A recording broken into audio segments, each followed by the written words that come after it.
We're taking a look back at every team's draft, breaking it down and giving it a grade. Right now we're talking about the Atlanta Falcons. Dan, first off, just how do you think they did in terms of filling the needs they had going into the draft?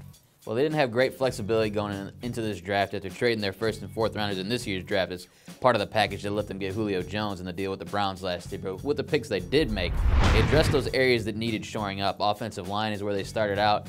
I think that was the biggest need they had. They looked at the defensive line, a place where they needed more depth, in the secondary. So they addressed those areas and even found maybe a fullback of the future in Brady Ewing. You have to take into account the Julio trade because it did take away some picks, but obviously got a very good player. So I think you count that as part of this year's draft a little bit. But of the picks they made this year, which ones really stood out? What pick did you like the most, and which one did you like the least?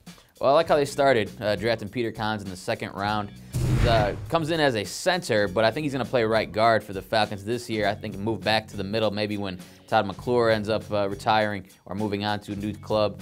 He's a guy who can start from day one. To get him, the best center in the draft in the latter part of the second round was a nice pick. What about your worst pick? I think Lamar Holmes, third round offensive tackle.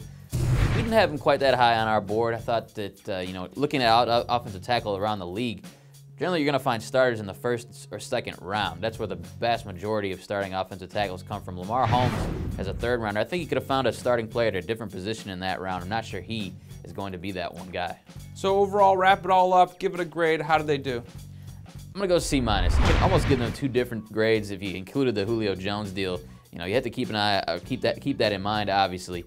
But with what they did, I wasn't overwhelmed. It was a decent, but nothing that really gets me too excited, other than that Kahns pick. Yeah, nothing real flashy. When you just kind of look through the names, it's nothing jumps out at you and go, "Wow, I can't believe they got him." Just kind of a ho-hum draft, it seems like, for the Falcons. That's a look at their grade. You can check out the grades of every team in the NFL. We'll break them all down at ProFootballWeekly.com.